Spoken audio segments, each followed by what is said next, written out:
दोस्तों मेरी आज की वीडियो का टॉपिक है गोल्ड ज्वेलरी पर लगने वाले मेकिंग चार्जेस के ऊपर। आज मैं आपको इस वीडियो में डिटेल से फुल एनालिसिस के साथ में आपको डिस्कशन करूंगा, बताऊंगा कि क्यों आपसे गोल्ड ज्वेलरी पर मेकिंग चार्जेस लिए जाते हैं। ये चार्जेस किस किस तरह से ज्वेलरी बनाते समय व्यय होते हैं। तो आज का ये जो वीडियो है ये थोड़ा बड़ा होने वाला है, इसीलिए क्योंकि इसमें मैंने स्टेप 0 से लेकर स्टेप 100 तक, यानी कि माल को प्योर सोने से बनाकर और दुकानदार द्वारा आपको बेचे जाने तक का जो सफ़र होता है वो मैं इस वीडियो में कवर करने वाला हूं। तो नमस्कार दोस्तों, मेरा नाम है आकाश वर्मा। आप देख रहे हैं माई गोल्ड एडवाइस चैनल। तो यहाँ मैं आपको एक कारीगर की ज़ुबानी आपको बताऊंगा कि गोल्ड ज्वेलरी किस तरह से बनती है, किस किस तरह के उसमें खर्चे आते हैं जिनका आपके ऊपर ज्वेलरी मेकिंग चार्जेस के रूप में खर्चा पड़ता है। तो चलिए बने रहिए इस वीडियो को। और अगर आप ठीक से पूरी जानकारी चाहते हैं, अगर आप ज्वेलरी में इन्वेस्ट करने वाले हैं, गोल्ड में इन्वेस्ट करने जा रहे हैं, तो इस वीडियो को अगर आप पूरा देखेंगे तो आपके लिए बहुत हेल्पफुल होगा। तभी आप अच्छे से दुकानदार से सवाल जवाब कर पाएंगे। तो चलिए शुरू करते हैं। तो सबसे पहले मैं बात करूंगा कि ज्वेलरी कैसे बनती है, क्योंकि मैं एक खुद कारीगर हूँ, अपने हाथों से ज्वेलरी बनाने का काम मैं करता हूँ। तो यहाँ मैं सबसे पहले आपको बताऊंगा कि जब किसी कारीगर को कुछ माल बनाने का ऑर्डर मिलता है तो उसको दुकानदार प्योर गोल्ड देता है, जिसको 24 कैरेट सोना बोलते हैं। ठीक, उस सोने को देने के बाद में कारीगर क्या करता है कि जिस शुद्धता का माप या पैमाना उसे बताया गया है कि आपको 18 कैरेट में ये ज्वेलरी बनानी है मेरे लिए, या 20 कैरेट में बनानी है, या 22 कैरेट में बनानी है, तो उस हिसाब से जो कारीगर होता है, यानी जो मतलब जो है माल बनाता है, जैसे कि मैं, तो हम क्या करते हैं, उसको उस शुद्धता में लाने के लिए उसके साथ ये करते हैं कि उसको तांबा और चांदी डालकर उस सोने को उस कैरेट में लेके आते हैं। जैसे मान के चलिए 18 कैरेट की ज्वेलरी अगर बनना है तो 18 कैरेट का मतलब सीधा सीधा आप मान के चलिए 75% का उसमें अगर सोना होना है तो 25% की सोना चांदी की मिलावट होती है। यहीं से खर्चों की शुरुआत होती है। सर्वप्रथम ये बात आपको ध्यान देनी है कि जो कारीगर को जो सोना दिया जाता है वो प्योर 24 कैरेट नहीं होता है, उसमें भी 0.50% मिलावट होती है, यानी कि 99.50% ही सोना होता है। तो सबसे पहले तो 50%, सॉरी 0.50%, यानी कह सकते हैं आप 1% का आधा हिस्सा जो नुकसानी होती है वहीं से सफ़र शुरू हो जाता है, ये सोने की अशुद्धता होने से। ठीक, उसके बाद जो सोना चांदी डालने के लिए जो खर्चा हुआ वो भी नुकसानी में ही जोड़ा जाएगा। उसके बाद जब सोने की इस तांबा चांदी को और सोने को मिलाकर जब मेल्टिंग होती है, यानी जब वो सोना गलाया जाता है उस फॉर्मेट मिलाकर जिस शुद्धता का सोना चाहिए, तो उस सोने को गलाने के उपरांत भी उसमें, आम भाषा में बोले हमारी कारीगरी की लैंग्वेज में, तो छीजत होती है, नुकसानी होती है।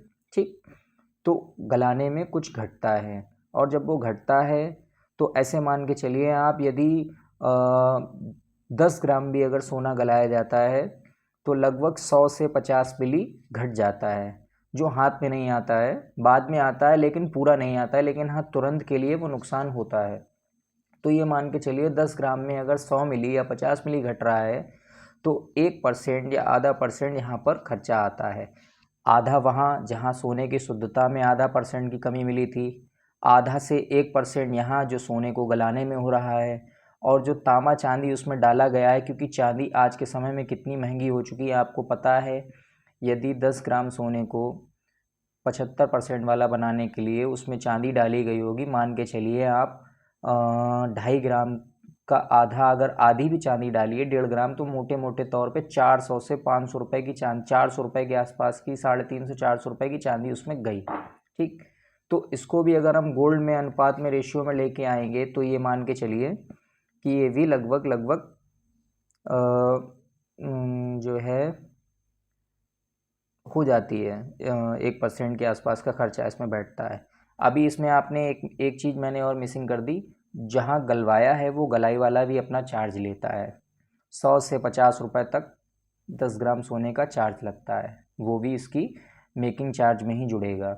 उसके बाद जब वो सोना गल जाता है तो क्या करते हैं हम लोग, सबसे पहले उस सोने को, जो गला हुआ सोना है, एक बार हम लोग फिर मशीन पे उसका जांच करवाते हैं, इसलिए कि हमने जिस सोने की जिस फॉर्मेट में, जिस शुद्धता में सोना चाहिए था, क्या सोना हमारा गलने के बाद सही से मेल्ट हो गया है।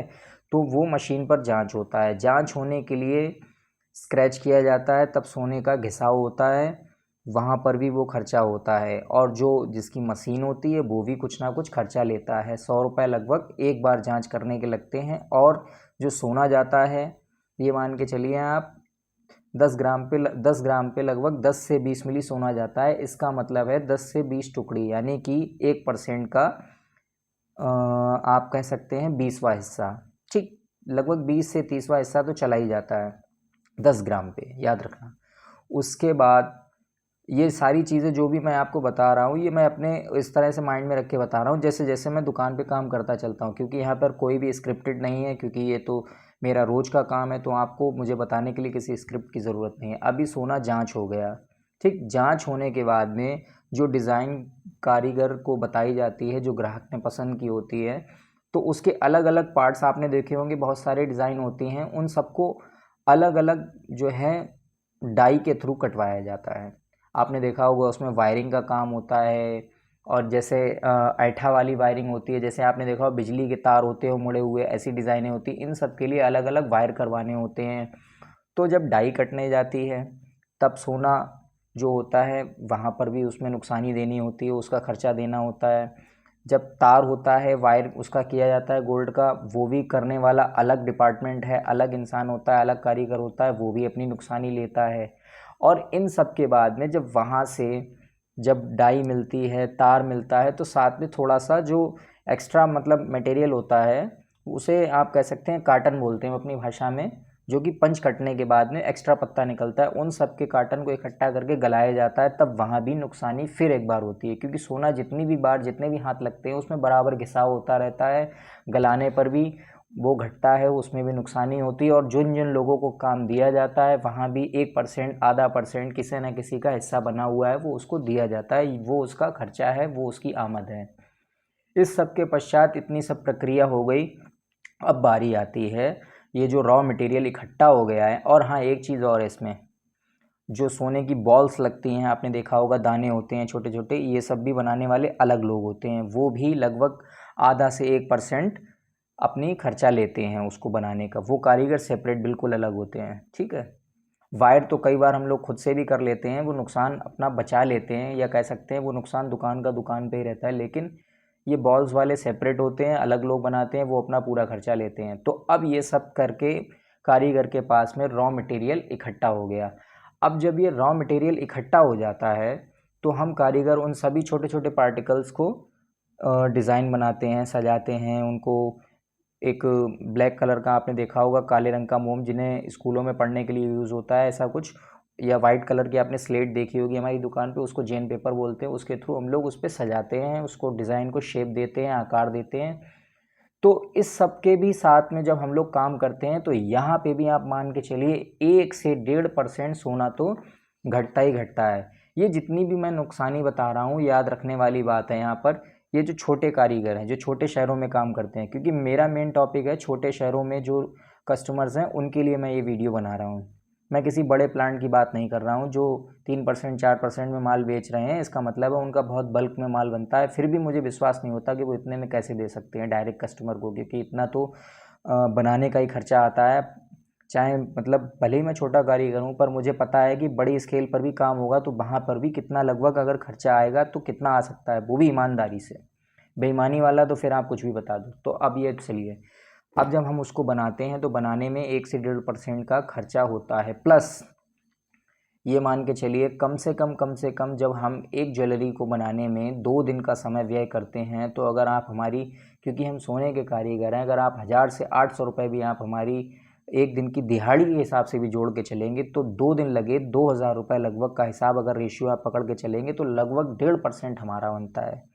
तो मोटा मोटा 2.5 से 3% के बीच में हमारा नुकसान या खर्चा आता है। ठीक है, लगभग पीछे सोने का आधा %, उसका गलाने का, उसका दाने का, उसका तार का, उसका डाई का, और उसका फिर दोबारा वो सब जो कचरा निकलता है वो सब गला के, और कारीगर जब काम करता है, और ढाई है, लगभग मान के चलिए आप 6 से 7% का छोटा काम बनाने में खर्चा ये आया।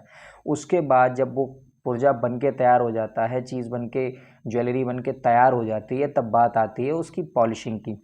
पॉलिशिंग 2 सेक्शंस में होती है। एक होती है उजाल, जिसको हम लोग बोलते हैं पॉलिश। उस पॉलिश में जो तेजाब होता है, एसिड होता है, उनके थ्रू अलग कारीगर होते हैं मोस्टली। मतलब इस काम को भी चाहे तो हम कर सकते हैं, लेकिन क्योंकि समय का अभाव होता है, अन्य काम देना होता है, तो वो भी अलग डिपार्टमेंट में जाता है। चाहे हम करेंगे तब भी खर्चा आएगा, वो करेगा तब भी खर्चा आएगा। तो वहाँ भी 1% आप मान के चलिए सामने वाला वो खर्चा लेता है। ठीक, ये 1% खर्चा हो जाने के बाद में उसके बाद होती है उस पर छिलाई। आपने देखा होगा तरह तरह के कट बने होते हैं जो चमकदार से होते हैं, उसको बोलते हैं शुद्ध भाषा में छिलाई। तो छिलाई का काम होता है सेम उजाल वाले की तरह, छिलाई वाला भी 1% लेता है। उसके बाद जब इतनी सारी प्रक्रिया हो जाती है, तब जाकर हमारी ज्वेलरी तैयार होती है, और हम कारीगर जो है वो रिटेल दुकानदारों को या होलसेल दुकानदारों को वो माल आगे पहुंचाते हैं। तो छोटे स्तर पर जब माल बनता है तो 6 से 7% तक तो खर्चा आ ही जाता है। उसके बाद होलसेलर अपना स्टॉक मेंटेन करने के साथ साथ अपने सारे खर्चे जोड़ जाड़ के, ये मान के चलिए अगर आपको सही चीज़ प्रोवाइड करा रहा है तो वो 10 से 12% या मैक्सिमम 15% तो खर्चा लेगा ही लेगा। तो कुछ इस प्रकार से गोल्ड मेकिंग चार्जेस आपसे लिए जाते हैं, और वो क्यों लिए जाते हैं ये भी मैंने आपको डिटेल में फुल डिटेल नॉलेज दे दी है। तो आशा करता हूँ आपके जितने भी डाउट्स हैं वो सब क्लियर हो गए होंगे। यहाँ पर मैंने स्टेप बाय स्टेप एक एक चीज़ आपको बताई है।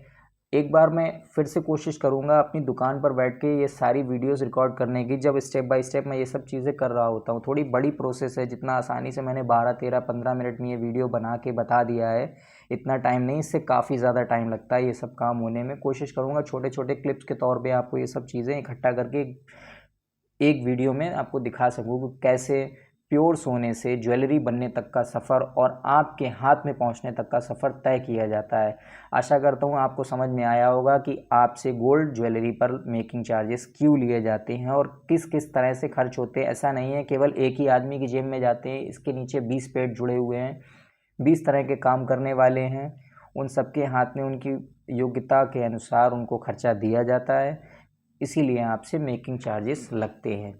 और आप मान के चलिए यदि आप छोटे शहर कस्बे से हैं और आपसे अगर जेन्युइन मेकिंग चार्जेस नहीं लिए जा रहे हैं, कम लिए जा रहे हैं, या तो ये आप मान के चलिए आपकी जो सोने की शुद्धता है उसमें कहीं ना कहीं घटतौली होने वाली है। यहाँ एक चीज़ मैंने मेंशन नहीं की कि HUID या हॉलमार्क होता है, उसका भी चार्ज देना पड़ता है, वो दुकानदार व्यय करता है, जो कि आपसे गोल्ड मेकिंग चार्ज जब आपको लगाता है ज्वेलरी में तो वो वहाँ पर भी वो भी जोड़ता है। ये एक पीस मान के चलिए आप लगभग 100 से 150 रुपये का खर्चा आता है, क्योंकि उसमें भी सोने का घिसाव होगा, तब उसकी जांच होगी, तब उसके बाद उसमें HUID पास किया जाएगा। ये चार्जेस भी आपको ही देने होते हैं यदि आपको अच्छी ज्वेलरी चाहिए है, रियल ज्वेलरी चाहिए जिसमें जितनी शुद्धता लिखी है उतनी ही इसमें निकलती है।